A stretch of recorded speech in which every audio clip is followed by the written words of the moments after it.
Hello, can you hear me? Hello.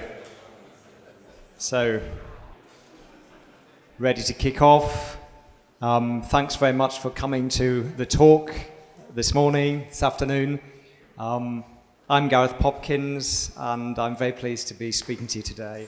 The topic I've chosen is Fluent in 3 Decades, the joys of lifelong language learning for beginners and old hands. So a lot of what I've got to say is going to be directed at those of you who are maybe just starting out in your language learning journey, but also with my own experience. I've been learning languages seriously since the 1980s. I know there's far more experienced people than me in the room, but maybe on average less. So there'll be something for everyone, I hope, and some time for discussion afterwards.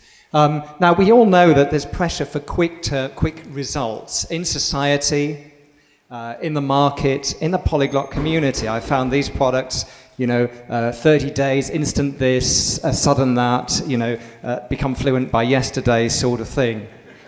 And I was even walking around the city the day before the conference started, and I found this sign. Of course, I was taking an interest in all the signs, trying to work out what they all meant.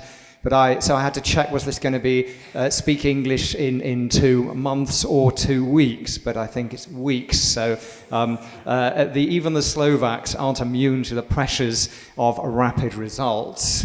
Now, of course, there's nothing wrong with getting a quick and dirty start when you're learning languages. I'm not dissing products which are offering that at all. The marketing can be irritating, but becoming a going concern in your language is very important. After all, some people spend years and they never get off the ground, actually. Like one of these Wright brothers aircraft, one of those black and white films of aircraft, or more likely people with wings, wings strapped to their arms, flapping up and down.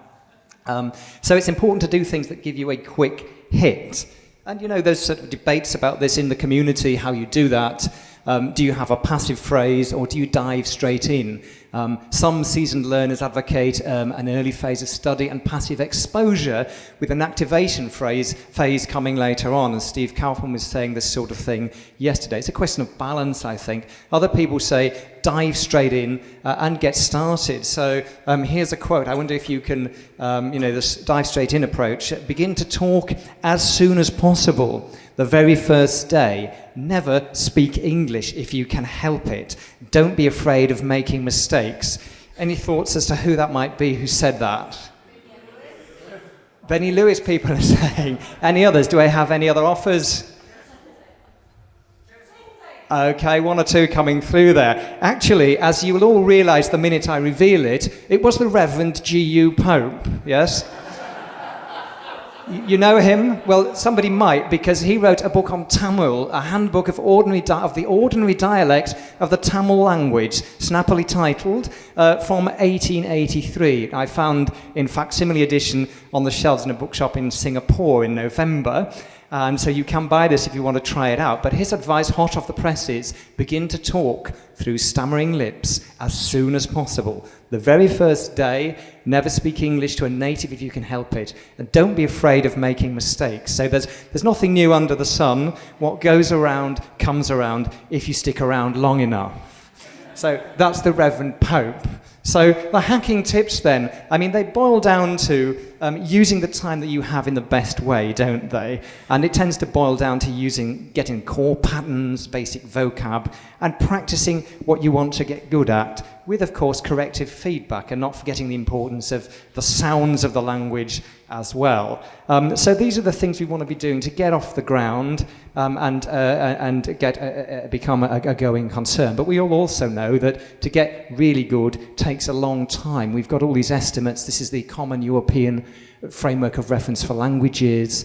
To get up to the proficient levels, to the high B's and the C's, we're talking about many hundreds, thousands, 2,000 hours of learning, perhaps. In fact, how long is a piece of string? I'm always a bit suspicious of these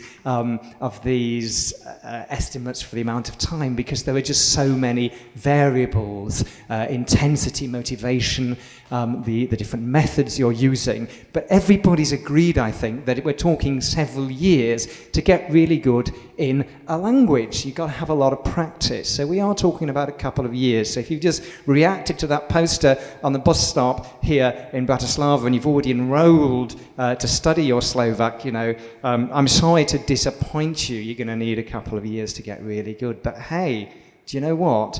In a lifetime, that's nothing. You have a long time. I was doing a bit of Googling in advance, and life expectancy in different countries. Obviously, it depends where you're from, and these are averages. But if you're from Brazil, then you reckon with 75 years on average. If you're in Canada, it's looking pretty good, 82.2. Got a few Canadians here? Yeah, there we are. Good. Stick with those guys, it might rub off. And if you're from Japan, then it's 83.7, so even better. It must be the sushi. Or about 338, 720 hours, assuming we're going to give you 8 hours a day in bed, so you've got a 16-hour day. Now, I did a bit of calculation. We're going to have you starting straight out of college. You were too busy in college to learn languages because you were studying engineering or computing. But if you come out of college, we'll say at 22, because, just take that, and we'll give you to 80. We'll say you're going to rest on your laurels after that. But ignoring leap years, so I can't do the maths, that's going to give you all those hours. Now, that's 169 languages if we give you 2,000 hours for each language, remembering that scale. So, if that's not the silliest statistic you've heard at this gathering, then I've actually failed. Of course, none of us would know that you'd learnt all these languages because you wouldn't have time to attend polyglot gatherings. But there's a serious point there, which is that, 2 years, it's a big investment, but it's soon over. And you can then, what happens then? People overestimate perhaps what they can do in a short time, maybe in a year, but they underestimate what they can achieve in 5 years, in 10 years, in the course of a lifetime. So don't do that. Just relax. Remember that there's time enough. And I rather liked this little graphic here from an artist called Tim Urban. The dots represent all the days in a 90-year human life. I thought that was quite nice. So you can sort of rub them off as you go. But of course, time is not, on the other hand, unlimited, unfortunately. And we're going to have a technological interlude here. Just a couple of slides. I was messing around on the internet because, of course, we can't go on forever, even if we're Japanese. Have you seen some of these things on the internet? You can find these sites. There's one called deathclock.org. There's another one. I was Googling these. You end up in sort of heavy metal chat groups, slasher, whatever. Findyourfate.com. Now, these all work on averages, but there's a more sophisticated one out there, it turns out, which is called flowingdata.com, and this works on probabilities. So, of course, I gave it a quick try, and it says that I've got a 35% chance of having another 30 to 40 years. But we get to another 50 years, I've only got a 2% chance of making it. So remember, time is not unlimited. And, all you need actually to be reminded of this is, to stay with the technological interlude, is a photograph, actually. There are apps out there now where you can feed your present self into the app, thinking about the passage of time. And I did this, took this photograph, and they will age you so prematurely. So I came up with this, which there are a few more wrinkles there. Suspiciously brown hair. I think there might have been a bit of chemical intervention there, or maybe the coding's wrong on the app. But so remember, we don't actually go on forever. But don't worry, because as a language learner, age is not your enemy. And we know that children have certain advantages when they are learning languages. We know that they are able to, dive in, start using a language. The social and psychological elements are in their favour, really. They're less self-conscious, they're going to use language in the here and now that they need. They have some advantages as they learn. Their non-declarative memory is better.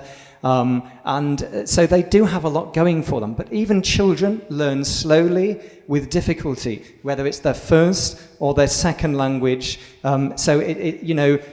Don't be intimidated by the way the kids do it. Once we become adults, we have a more developed declarative memory as opposed to non-declarative, which is good for vocab, if less so good for structures. And we can actually, the research shows, make very quick progress, quicker progress as adults than children in some types of language using. And of course we can use strategies as well, which because we know about learning, which children can't use. So there's hope for us yet. Even as we get older, if you're in your 40s, 50s, 60s and afterwards, you may have more time, you may be more confident, your memory may be going a bit, but you'll have different perspectives, different priorities. So, we've got to make the best of each phase of our language learning lives. And, the research also shows now these ideas of plasticity, that the brain can be retrained. We've been talking about this in terms of pronunciation as well. You can learn these skills at many ages, and the key thing seems to be the level that you reach, then your brain starts to rewire itself in a way like a native speaker. But you do have to get good enough first for that to happen. So we heard Tim Keeley. If you went to the conference in Thessaloniki, and a lot of these two slides were based on things I heard there as well. Tim presented a lot of the primary research. He said, age is a major factor, but he stressed that the sociological and psychological and attitudinal factors were more important in affecting the performance or underperformance of adult language learners. And another speaker there, Helena Badji, said your capacity to pick up a language decreases, but your capacity to pick up a book increases. So it's the idea that adults, using their adult approach, their understanding can still learn. So you just have to compensate for no longer being in the playground, picking up a language. So age is not your enemy. However old you get, you just have to work with it, but you can still get there. But life can be, and this comes to the core of the presentation, the second half, some strategies I want to present, some questions I want to raise about how as we go through life we can build in language learning. Because life can conspire against us, it gets in the way. Through the life stages, everything is sort of stacked to frustrate the wannabe language learner, the person who wants to learn many languages. It may be your high school exams, then you get into university, you're studying the wrong subject, you're not studying languages, you're studying something else that you want to study. Then you've got to think about getting a job, earning your living suddenly after that. So again, there's not as much time as you'd hoped. And you have a job or you start a business. And then you may find that a family comes along. If you notice, there are not many people with kids or people in the sort of age range, I don't know, maybe 30 to mid-40s. It's a bit underrepresented in this group in a sense. They're all too busy looking after their kids, perhaps. And we haven't really talked about those sorts of issues much in gatherings. Then there are other interests, of course, health issues, distractions. So everything conspires to get in the way, really, in a way. And so you start to look for information about long-term language strategies. There's not actually that much out there. So I was doing a bit of Googling, obviously, in advance. And so I Googled learning a foreign language over the long term. And the first result that came up was how I learned a language in 22 hours. So something has gone wrong there with the algorithms, but so I thought, okay, well, I'm going to think up a few perspectives for discussion. How do you stay on track over the long term? Well, we had many presentations over the years on micro strategies, making effective use of your time, Pomodoro technique, goal setting, tiny habits, and so on. All these ways of, on a day-to-day basis, squeezing more out, fitting languages in, and that's all great. But I thought, let's look at a macro level. So I thought of 3 areas. First of all, it's worth thinking about the nature of the relationship that we're going to have with our language over the long term. What sort of player are we? Then major lifestyle choices. We'll throw a few ideas up about those, and then longer-term maintenance and development habits. decisions you can take, things you can do to build the language really into your life. So negotiating that relationship, first of all, here we start with the handmade graphics. That's a Basque symbol, actually. That's the Lau Buru up there, which is the Basque national symbol. I'm learning Basque, so that's what that is. Don't get too worried. It's not some political symbol or something like that. But so what's the relationship? Are we monogamous? Are we going to have one language, which is our true love for our whole life? We're going to stick with this language. We may hang out at polyglot gatherings, but basically we want to get really, really good at Irish, or at Zulu, or at Cherokee, or whatever language you happen to have chosen. So maybe that's what we're wanting to do. Or maybe, though, we lose interest in that. Serial monogamy we could go for. It's okay to walk out on your language. If your language, after your life changes, it no longer does it for you, you don't need it, it's okay to put it aside and move to the next one. Or we can go for two timing, yeah? So we can have two, one in every port, two languages on the go at once. That also is okay, It takes a bit more thinking. You've got to be a bit more careful in your planning so that wires don't get crossed, but it's still doable. Then what about, and this is where everyone's ears prick up, of course, because this is the polyglot gathering, we're going to go for polygamy. Also an interesting idea, but don't confuse it with promiscuity, yeah? There's a difference. Now, it's all right to sort of, sample the variety that's on offer. But if you're not careful, you're going to end up feeling a bit cheap. Maybe your languages are going to feel a bit used if you just throw them away after a quick sample. So, remember, polygamy is it's a system. It's a social system. It only works if it's usually the chief, it's usually the man, has the resources to keep all these languages going. So you may have favourites, but you have to be able to sustain them all over the long term. You've got to have enough goats in your herd to be able to do that. So just remember that. Otherwise, you're going to end up feeling you're going to be betraying these languages. Or you might be the eternal flirt. We've all been on language courses where there's somebody there who's been going for 20 years to this language course every summer and never seems to get off the ground. Yeah, so someone for whom it's become more of a social hobby, the eternal flirt with the language, never actually gets anywhere. Which if it does it for them. But we don't want to be that. We actually want to speak our languages. So, and you can have old flames. It can be an on and off affair. The love might flare up again. But remember, that's all right too. As long as, particularly if you get up to the B level, B2 level, you're going to be able to come back to the language. So you can stay on track and pick it up again. And you'll find that, you'll be surprised how much does come back. That's happened to me. I've taken up languages after quite a break. So think about what you're trying to do. It might change. There are different approaches. But, what are you trying to become with your languages? And then major lifestyle choices. Well, are you going to study the language at university? Most of us probably have already passed this, so I won't say much on that. But, interesting question is, you're thinking about this, are you going to start a new language, or are you going to continue with a language? Are you going to look at your course? Is it one that emphasizes literature? If you want to speak, you end up at Cambridge doing Russian, you find that it's all actually reading. So, choose the course. Does it have a more emphasis on the history of the language or the literature? What are you actually looking for? Will it give you a study abroad year? Another choice you can take earlier on is to study a different subject through the language. So you can go off to Finland if you're an EU citizen.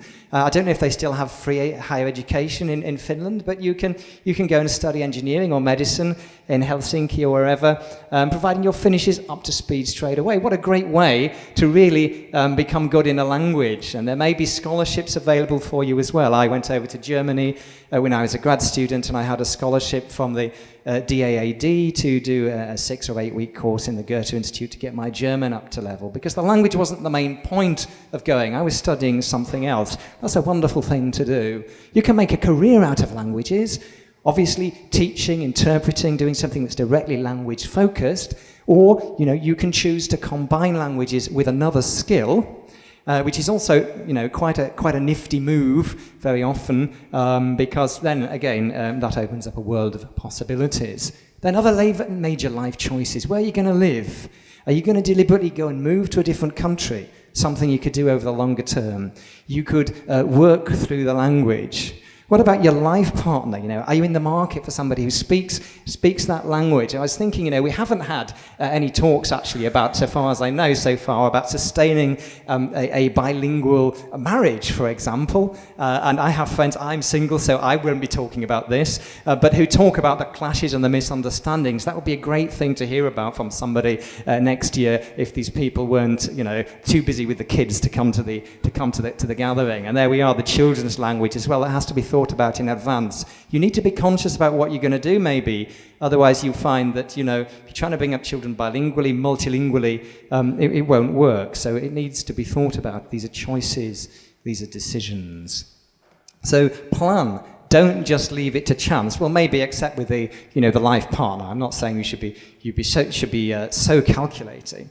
So those are big decisions. And then moving on to long-term maintenance and growth. So we thought about, how do I envisage myself as my relationship?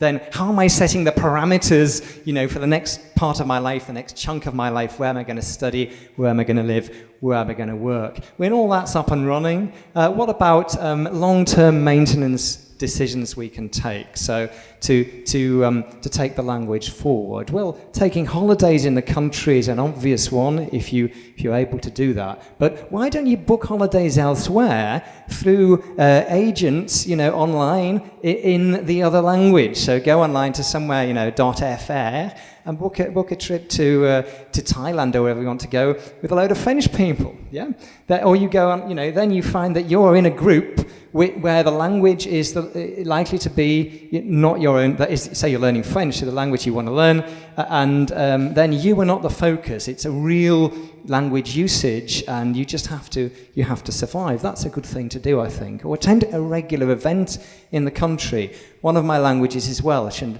for many years, every summer, I've been going to the cultural festival that they have called the Eisteddfod, which is a way for me each year of building it in. I know the first week in August I'm going to be there. I see old friends, something I look forward to. It's part of my annual routine.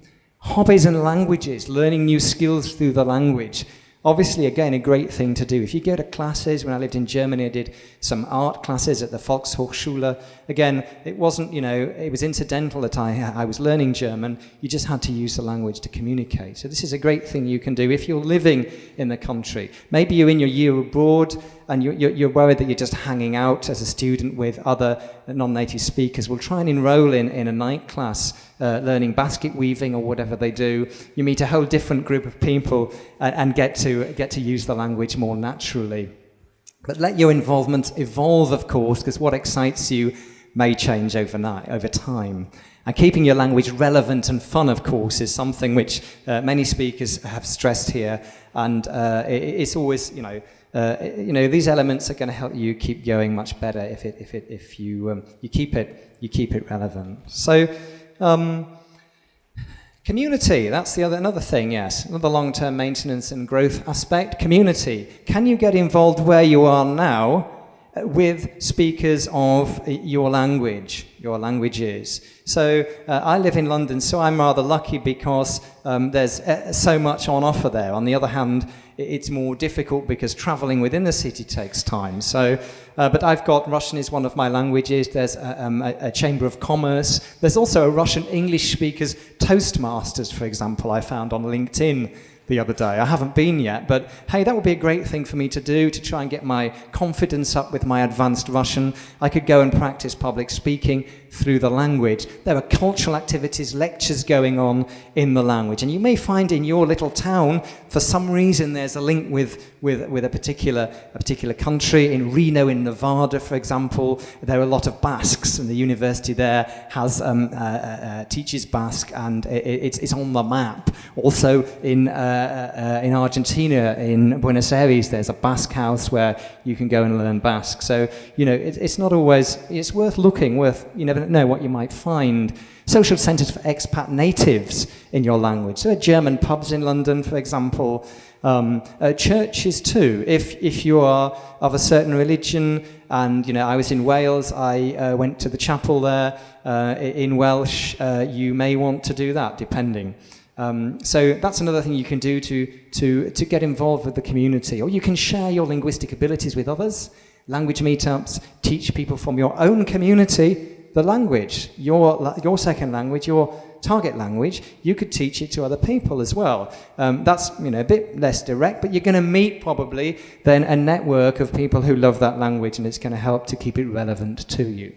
Culture, obviously over the long term, the better you get after those first 2,000 hours, sorry. So it's not that bad. Songs and lyrics, cinema, contemporary popular writing, the classics. If you can, and develop a passion for these things, it's going to really be something that you can take with you all the way through your life. And, you can get into chat forums as well. If you're crazy about a certain obscure group, you can go in to a chat forum, or you can travel to the concerts maybe. You might become a groupie of a certain, a Korean pop group, and you might be going to all their events and taking part in the chat and so on. And that's a real thing. And, it's a common interest which is going to last over the years. There's more of a chance of a real relationship developing if there's a common interest, and it's not just about, I want to know you because I want to practice my language with you. Poetry by heart. It's not something that I do much, but I have noticed that several of the most impressive people in the polyglot community are able to recite poetry and songs by heart. And that's, I think, a wonderfully enriching thing to be able to do. It's something that stays with you always. Suddenly if you get, thrown into jail or something, or suddenly in difficult circumstances, it's in your head. Now, I've heard people say this who are living in countries where there's oppression, and they have been incarcerated for a long time, and they have drawn strength from the power of words in their head. So there's no reason we can't start to do that in our target language as well. I've got a collection of Russian verse. It's quite a thick thing. It's about 300 pages. But I could very easily spend the rest of my life, I guess, just trying to master that, certainly at my speed anyway. But it would be a wonderfully enriching thing to do. Talking about enriching things, as I nearly wound this up, but friendships, of course. Friendships. So that's the final maybe long-term maintenance area I wanted to talk about. And this is all what it's about at the end of the day, isn't it? It's about connecting with people. Maintaining your friendships with native speakers. You have to work at this over the years. You have to invest. How many of us are really doing that enough with our relationships? It's not really a linguistic point, is it? It's true with people maybe we were at school with, or who we worked with, or who we lived next door to, we were pals with a while ago. Yes, it's never been easier actually to keep in touch with the new technology, and use it. But also remember, personal interaction is a great thing too. I've got very dear friends who live in Chicago. I studied with 25 years ago in Finland, and we Skype maybe just 3 times a year. And it's a wonderful thing to do. My friend is American, his wife is Finnish. You can set aside the time to do that, maybe. It's a great thing. Shared interests in particular keep it going. We were both researchers on Russian history, interested in the academic world, so the gossip comes up, we talk about that, and that's something which keeps us connected, although in many ways my friends' lives, married with children, are completely different from mine. And you may still grow apart, but if you make a conscious effort, you could have something very, very precious down the line. I recently had to go to Hamburg. I live in London, as I said, with work, and I took a few days out in advance, and I arranged that instead of flying from to Hamburg and back to London, I went down to Frankfurt, and I took a detour to see my old friends I studied with in Heidelberg in the early 90s, and it was great to hang out with them, speak German, and see how their life's going. And I could only do that, of course, because I have been going back every 5 years, 6 years or so, keeping in touch with the odd Christmas card. We like to send those in Britain. It's a bit more personal than they think I'm mad sending these things because they don't do it so much in Germany. But it's a bit more personal than just a WhatsApp message. But, there's just something to say. I haven't forgotten about you. I want to keep this contact. It matters to me. It's a wonderful thing. And it's something that you'll have down the years. So those are the pleasures of decades of involvement. You get initial excitement perhaps when you start out. It's replaced by breadth and depth. And the more you experience, the better you get beyond this additional 2-year burst, however long you spread it out into the advanced levels, the more fascinating the culture becomes. And it's a wonderful thing to look forward to or to look back on as well. And you see the country and the language change. When I started, the first time I went to Russia, it was the Soviet Union. So, it's not even there anymore. So that might happen to the United Kingdom, actually, pretty soon, the way we're going. But your country and your language changes. And another thing, perhaps the most special thing, is that the history of the country and the language also becomes your own personal history. Particularly if you've spent formative years, as I did, hanging out in a hall of residence in Leningrad, St. Petersburg, at the end of the Soviet Union, with people who are now spread out in across the former Soviet Union doing different things. It's your own personal history too.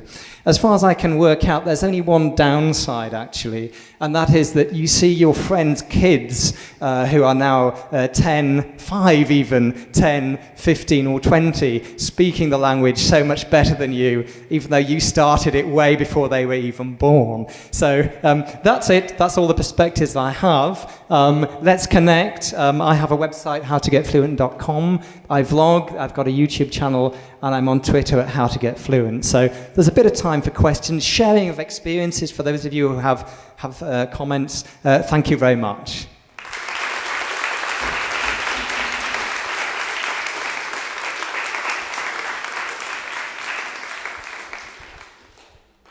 Any questions or contributions? Kirsten.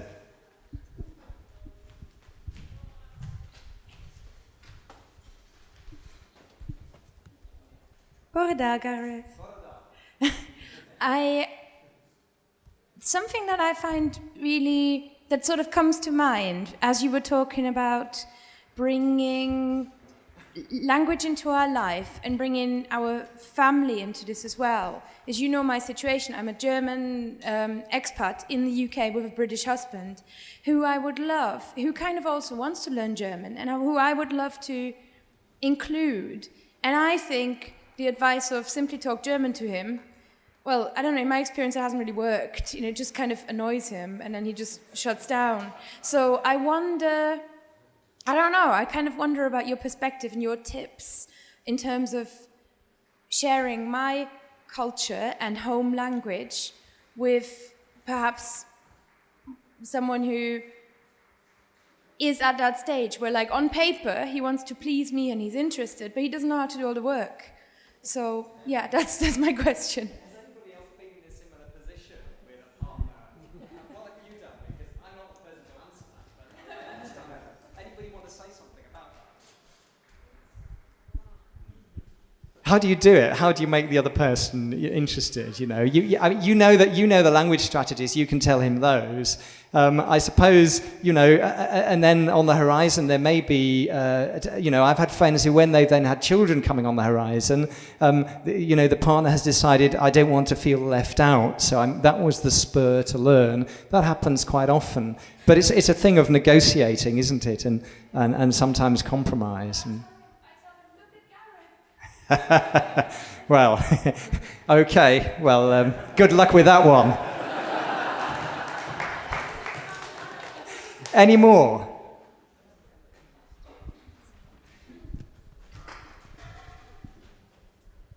Thank you. I don't think you can make a partner. If they want to, they will. If they don't, then tough. This is a comment too. Brilliant talk, Gareth. Thank you.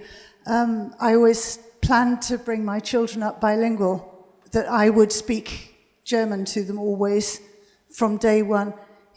When your partner can't, or your husband or whatever, whoever can't and won't learn, it's absolutely impossible because you're like a little island. So I'm jolly lucky that one of my 3 children is a linguist.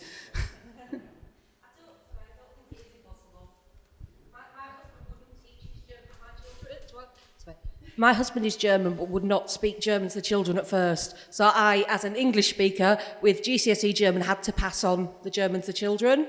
So it's a bit, bit of a different situation, me being the mum. But yeah, but I found other parents around me to bring that support in, that I wasn't the only person doing that. There was an amazing interview on Radio 4 with a lady who's a linguist who brought up her child English. She was native English, she brought up her child German just through her German language skills, but it takes a lot of work and you need a lot of support around you to do it. So, but yeah, it is hard. Agreed, we find it hard. I mean, that is a subject, it's a huge subject, and great people with experience to talk about that. It does go back to it goes back to what I was saying, which is that these are things that you may think about in advance. It may then be different. You may talk them through in advance. When you actually get there, even if you've done that, it can be a different situation altogether. Of course, you might just not be thinking, or your perspectives might change. But it's always, my talk was in a way static. I mean, I realized that everything is evolving and changing all the time and falling in and out. But I was just trying to give a bit more of a long-term perspective. Yeah, maybe one more question and then we're probably out of time. I don't know. Yes. It's not really a question. It's just a remark or something about my own experience. I feel like languages are allowing me to stay young, really young, until I'm about 100. Yeah, I'll just give you a few examples. At age 52, I went to Guatemala to work on building sites. And I was with all these young people, and they sort of looked at me, what's this old woman doing here? But on day 2, I was already one of the chaps. So that was really good. Then I spent about 4 consecutive years, going to Slovak courses here in Bratislava at the university. And I was one of the 10 oldies. The other 170 people were youngsters between 18 and 25. But it just rejuvenates you. And I love living in families where I tell them I'm a student and they're a little bit taken aback. Okay, she's a student. I'm a language student, a lifelong language learner. So that's really, really nice. I was just thinking of something else. Yeah, I work in elderly homes in Spain and also in Slovakia, singing to people and talking nonsense to them, basically. And they sort of say, they find it a little bit hard to guess my age, and they say stuff like, have you finished university? Oh yeah, some time ago, you know. And I think it's really good the way it allows you to mingle with people and to stay ageless. I mean, I started learning Slovak at age 54. After 3 years, I began to become fluent. I'm fluent now after 5 years. But it's just so incredibly enriching. I love to be with all of you, and with you, Gareth.